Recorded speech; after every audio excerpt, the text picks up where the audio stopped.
Okay, today we are looking at the different questions under rectilinear motion. As we all know, rectilinear motion is the motion of a particle in a straight line or path. And in rectilinear motion, we have basic concepts like acceleration, velocity, distance, and time. We also have uniform acceleration and non-uniform acceleration. So uniform acceleration is also known as constant acceleration. So with that in mind, let's look at what the question says. It says a particle moves in a straight line with constant acceleration, like I said, uniform acceleration, and passing the intersection 3 points A, B, and C. So the speed of the particle at B is 3 times its speed at A. So the particle takes 20 seconds to go from B to C. The distance AB is 90 meters and the distance BC is 260 meters. So find the speed of the particle at A. So when we are solving question under rectilinear motion, we don't actually have a symbol for speed, but we have a symbol for velocity. And velocity and speed have the same SI unit. So with that, in place of speed, I will replace it with velocity. So let's solve the question. To do so, we are going to draw a diagram to illustrate the motion of the particles from point A to point C. So let's take this line as a straight road or path at which the particle A and B follows. So it says the speed at B is 3 times the speed at A. So let me call here point A, let's call here point B, and here is point C.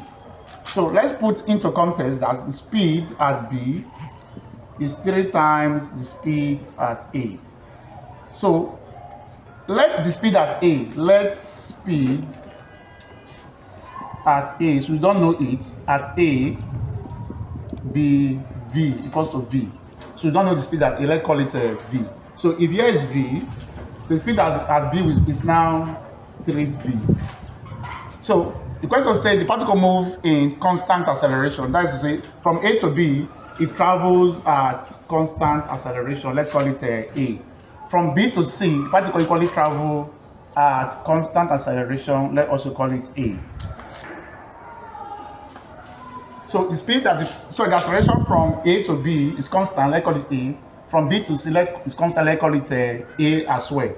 So the question says the distance between point A and B is 90 meters. So the distance from here to here is simply 90 meters. And the distance from B to C is 260 meters. From here to here is 260 meters. The question also says the particle takes 20 seconds to travel from B to C. So the time is spent from here to here is 20 seconds. Let's call it T, 20 seconds. The time from B to C is 20 seconds. So what is the speed at C? We don't know it. Let's call the speed at C, let's call it M. But we don't know what the value is. So I will say speed at C is equals to M. Let's call it M meter per second. So this is illustration from what the question has stated. Speed at B is 3 times the speed at A. Then the distance from A to B is 90 meters. B to C is 260 meters, and there's a constant acceleration.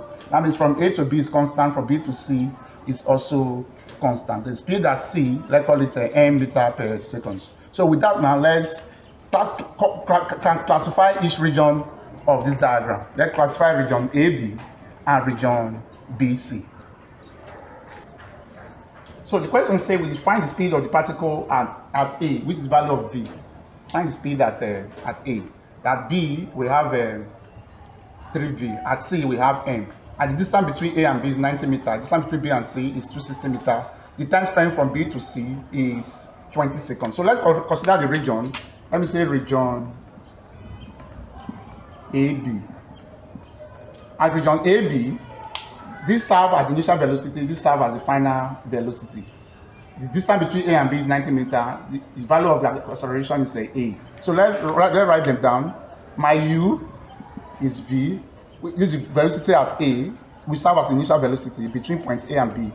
The velocity at B is now 3V, which is now the final velocity if I'm restricting my motion from A to B. Then acceleration is A, we don't know that. And the distance between A and B is 90 meters. So if you look at this question, it satisfies second equation of motion that says v squared is equals to u squared plus 2ax. So let's substitute them in their respective places. My v now is 3v, here becomes 3v all squared. My u is now velocity at a, which is v, plus 2 times a times, the distance between a and b is 90 meters. So let's simplify what we have. 3v will give us a 9v squared.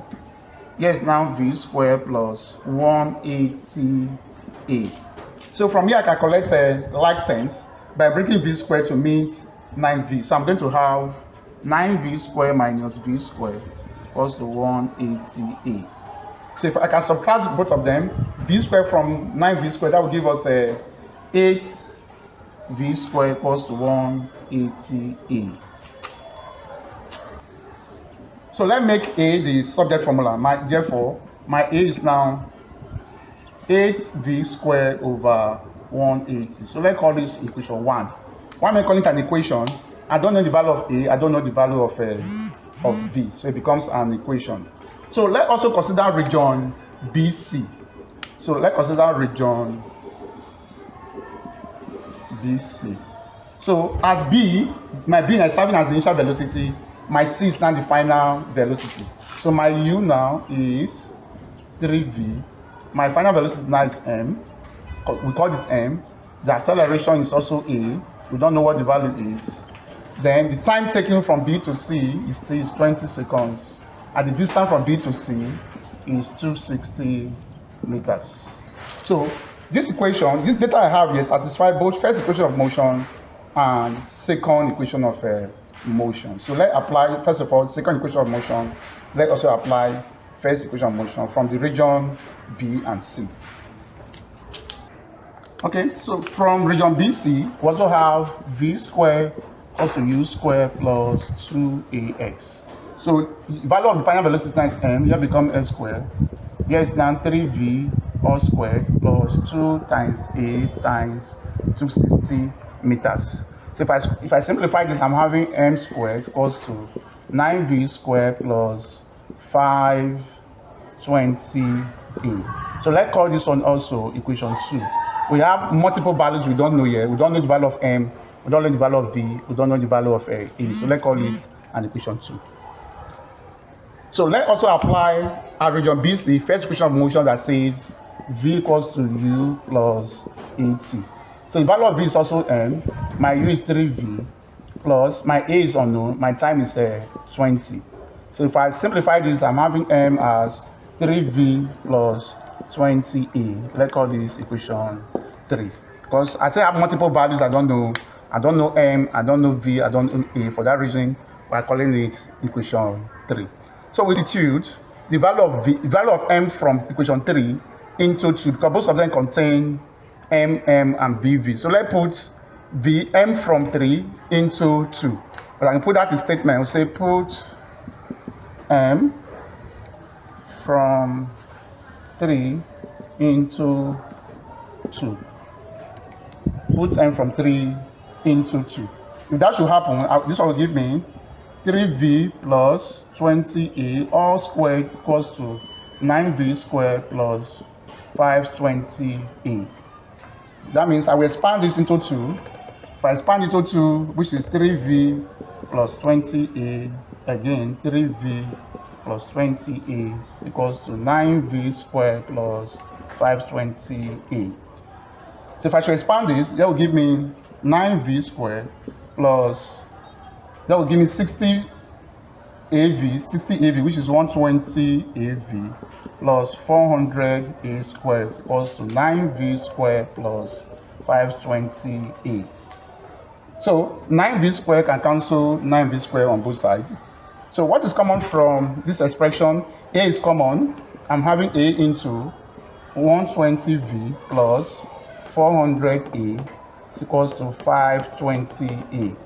So A can cancel A from both sides. Also, you can also divide through by 10, because 10 can divide 120, 10 can divide 400, 10 can divide this. If that should happen, I will have 12V plus 40A is equals to 52, 20A equals to 52. So let's call this equation 4. So let's solve equation 1 and 4 simultaneously. Equation 1 says A is equals to 8v squared over 180.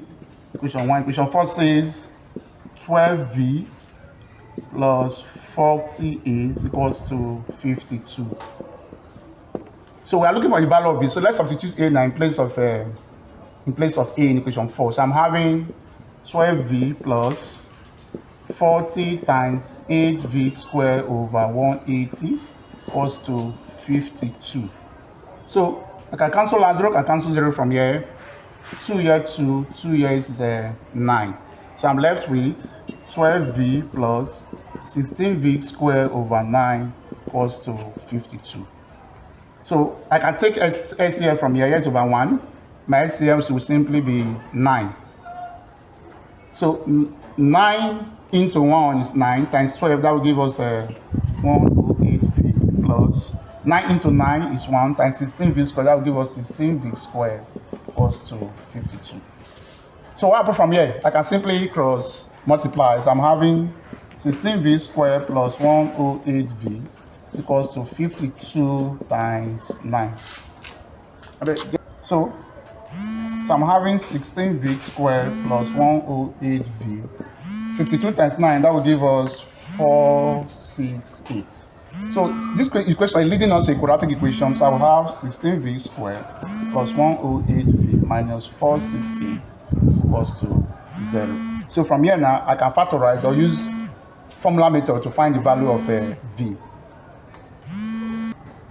So if I should have solved this by formula method, my v becomes minus b plus minus b squared minus 4ac over 2a. So if you impute the values in their respective places, for instance, my a is 16, my b is 108, my c is minus 468, and substitute into the expression, the value of v will be 3 meters per second. That will be the value of b. Is simply 3 meters per second. So that answers question A. So let's go to question B. Question B says we should find the speed at point C. You find the speed at point C. And what's the value of the speed at point C? We represented that with m. So let's look for the value of m. From question 2 now, question B, the speed at C. So from equation 2, we have m is equals to 3v plus 20a. From equation 3, we also have m squared equals to 9v squared plus 520a. And the speed at c is m. So we got m already, we got v already as 3. So let's substitute v in equation 2. So I'm going to have m as 3 bracket 2 plus 20a. M is now 6 plus 20a. Let's call this equation 5. I can still do the same thing for equation 4. So my v is simply 3 also. I'm having m squared is equals to 9 bracket 3 squared plus 520a. So m squared now will give me 81 plus 520a, because that's equation 6.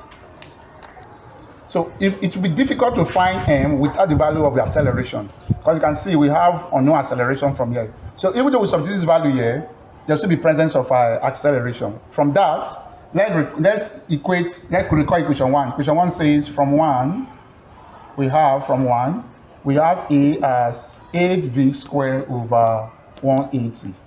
So the value of v calculated was 3. So my a becomes 8 bracket 3 squared over 180. A is now 72 over 180. What are we having? 72 divided by 180. That will give us 0.4 meter per second squared. So its value of a is this. I can now substitute into equation 5 to find the speed at point C. So from 5, my m is now 6 plus 28. For a equals to 0.4, my m becomes 6 plus 20 bracket 0.4, which is simply 6 plus 20 times 0.4, that will give us 8. Therefore, the speed at c now is simply 14 meters per second. Question C, so we define acceleration. Acceleration is unknown. So recall from equation 1, from 1, my A is simply 8v squared over 180. For v equals to 3 meters per second, my A becomes 8 bracket 3 squared over 180. 3 squared is 9 times 8, that will give us 72 over 180. If I divide, my A will give me 0.4 meter per second squared. So this, look at the question and the process to take in solving it. We all can agree that it's a complex question, and if you want to see more of this, please subscribe to our channel and watch our videos. Thank you.